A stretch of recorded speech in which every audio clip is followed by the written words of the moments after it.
Menteri SDM Sudirman Said melaporkan dugaan tindakan kurang terpuji yang dilakukan oleh Ketua DPR Setia Novanto kepada Mahkamah Kehormatan Dewan. Setelah itu, pembicaraan mengenai rekaman pertemuan antara Dirut PT Freeport, Setia Novanto dan juga seorang pengusaha ramai dan terus-menerus dibicarakan oleh masyarakat sepanjang pekan ini. The Headlines kali ini secara khusus saya bersama pemimpin redaksi Berita 1 News Channel menemui Ketua DPR Setia Novanto untuk mendengarkan penjelasan versi Setia Novanto. Perkara catut-mencatut nama Presiden dan Wakil Presiden memasuki babak baru. Menteri Energi dan Sumber Daya Mineral Sudirman Said melaporkan Ketua DPR Setia Novanto ke Mahkamah Kehormatan Dewan Senin lalu. Ini adalah pelanggaran etika seorang anggota Dewan dan saya sudah serahkan kepada MKD. Menurut Sudirman Said, Setia Novanto dan seorang pengusaha yang ikut serta dalam pertemuan dengan pemimpin Freeport Indonesia meminta saham. Yang diminta 11%, plus 9%. Atas nama 11 enggak. Mereka mengatakan akan diserahkan pada Presiden dan 9% akan diserahkan pada Wakil Presiden, dan Wapres dan Presiden marah dengan tindakan ini. Dalam bagian lain, pertemuan antara Setia Novanto, seorang pengusaha bernama Riza Khalid, dan pemimpin Freeport Indonesia juga menyinggung proyek PLTA Urmuka Paniai, Papua. Proyeknya itu PLTA Urmuka. Ya. Yang kedua, PLTA Urmuka. berapa persentase yang diminta terkait dengan saham Freeport? Yang dibicarakan mereka minta 49% saham. Oke. Kemudian 51% yang diminta investasi adalah Freeport. Kemudian diminta supaya Freeport membeli tenaga listriknya. Selang 2 hari, staf ahli Menteri ESDM Said Didu menambah bukti dugaan pencatutan nama RI1 dan RI2 dengan menyerahkan rekaman percakapannya. Ya, pemirsa, seperti sudah saya sampaikan tadi, saat ini saya dan pemimpin redaksi Berita 1 News Channel sudah bersama Ketua DPR, Pak Setia Novanto. Pak Setia Novanto, terima kasih sudah meluangkan waktu untuk Berita 1. Banyak cerita kemarin ya. Rekaman sudah juga bocor kemana-mana, transkrip sudah bocor kemana-mana, tetapi pertemuan itu Bapak akui ada memang ya? Jadi pertemuan itu saya ingat sekali bahwa terjadinya di ruangan saya di kantor saya. Jadi ini kan tanggal yang 8 Juni bukan tanggal 27 April. Oh, itu pertemuan yang pertama. Ya, jadi itu dia datang dengan menjelaskan beberapa misinya, berasa programnya yang berkaitan dengan Freeport ya. Tentu saya selaku pimpinan DPR selalulah menerima tamu ya. Tamu tentu karena saya sebagai juga harus melayani publik gitu ya. Tapi tentu saya menerima dengan baik gitu. Program-program memang begitu banyaknya disampaikan ya. Ya, yang menyangkut masalah jumlah karyawan, masalah pajak, masalah divestasi, dan juga masalah perpanjangan yang kalau ini tidak dilaksanakan, maka kena arbitrase tanggal 5 Juli 2015. Waktu saya bulan April, waktu saya menerima. Jadi memang di dalam hal arbitrase ini saya juga agak kaget juga. Wah, kok kena arbitrase ya ini. Jadi ini yang menjadi pikiran-pikiran yang saya waktu itu berkecamuk. Meskipun 2 jam dijelaskan begitu, tapi bagaimana ini? Sedangkan dipikirkan keinginannya adalah kelanjutan operasi sampai 2041.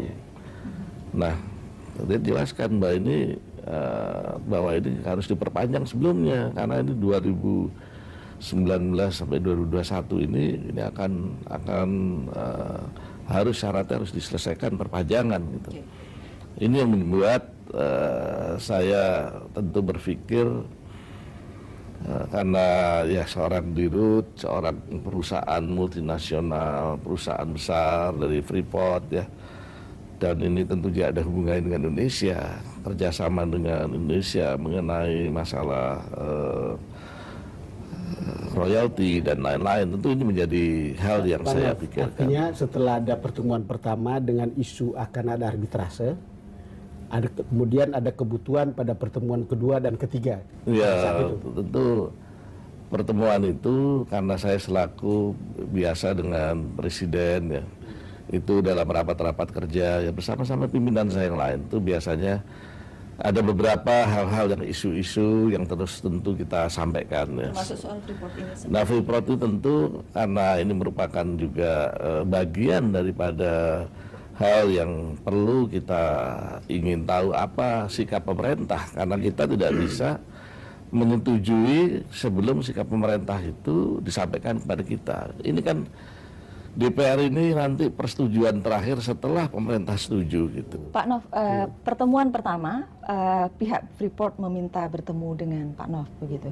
Bagaimana dengan pertemuan kedua? Ya kedua itu tentu ya kita karena hal yang biasa, Pak, karena ada beberapa orang yang menyampaikan ke sini bahwa Dirut ingin ngobrol lagi, saya pikir ya, saya akhirnya ketemu. Ya, tapi di pertemuan pertama tidak ada kata putus atau janji untuk bertemu berikutnya, begitu?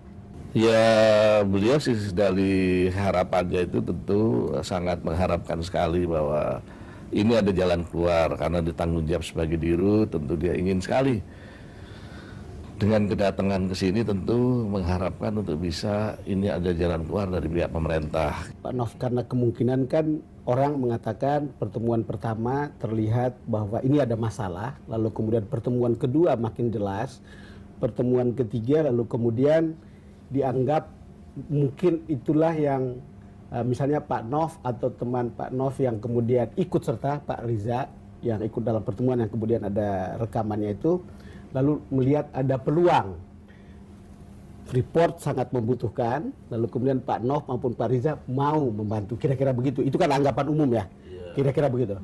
Tapi kenyataannya bukan begitu, Pak dan Busko. Jadi kenyataannya itu bahwa kita sering ngobrol-ngobrol gitu ya, pas ada ulang tahun istri saya gitu, ya kita ngobrol-ngobrol, di antaranya ya cerita kesana kemari, cerita soal masalah Freeport gitu ya. Dan masalah Freeport itu dibilang, waduh, ketemunya dengan siapa? Ketemu dengan Pak Dirut, coba mesti dikaji itu, jangan sampai salah. Katanya. Karena kita ingin, karena Pak Ketua ini selalu ingin membantu, jadi mesti hati-hati ini karena ini perusahaan asing gitu. Jadi kita ketemu lah. Oh, jadi, itu pembicaraan dengan Pak Riza? Iya, jadi ya waktu kita ketemu bicara hal yang normatif saja gitu. Tapi untuk saya Pak Nov, kalau pertemuan 3 kali, lalu kemudian saya kenal Pak Dirut Freeport, kan mantan wakil kepala BIN, ya kan? Saya menduga bahwa ada pembicaraan-pembicaraan yang kemudian mengarah ke janji, lalu kemudian karena terlihat ada janji, ada komitmen, lalu kemudian direkamlah sebagai petunjuk awal untuk merasa pada satu saat mungkin akan terjadi sesuatu. Apakah Pak Nov tidak pernah berpikir seperti itu pada waktu itu? Ya ini tentu kawan-kawan itu berpikiran untuk saya lebih hati-hati gitu. Tapi justru saya tidak berpikir bahwa ini hal-hal karena kita hal-hal yang bukan tujuan saya adalah minta sesuatu ya, karena saya kan tentu saya menyadari bahwa saya ini selaku Ketua DPR Republik Indonesia, saya harus betul-betul menjaga nama baik saya, menjaga marwah saya untuk seluruh anggota DPR, yang tentu jangan sampai saya ada kekeliruan di dalam hal bertemu dengan seseorang gitu. Makanya hal-hal yang berkaitan dengan presiden itu juga apa ya, kita sampaikan hal-hal yang betul-betul kaidahnya itu, apalagi saya dibilang mencatut itu nggak ada. Karena apa? Masalah presiden dan wakil presiden ya. Dan wakil presiden malah saya tidak pernah menyebut-nyebut, tetapi yang jelas soal presiden ini adalah merupakan simbol negara yang harus kita pelihara, kita harus jaga.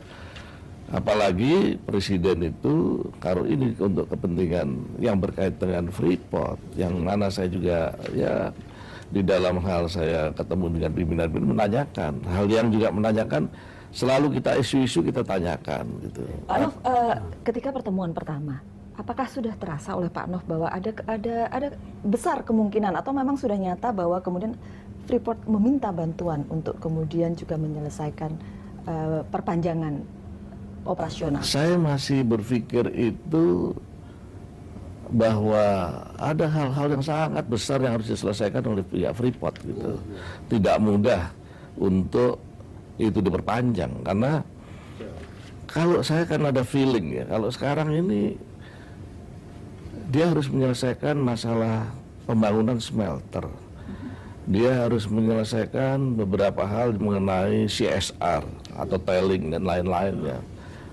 Nah, meskipun apa yang dijelaskan, tentu ada hal-hal yang harus betul-betul dikaji bahwa hal ini tidak mudah, apalagi Presiden menyampaikan secara jelas semua sepanjang ini secara undang-undang ini dengan aturan itu jelas dan itu dilaksanakan, kewajiban dilaksanakan, tentu pemerintah akan mencarikan jalan keluar.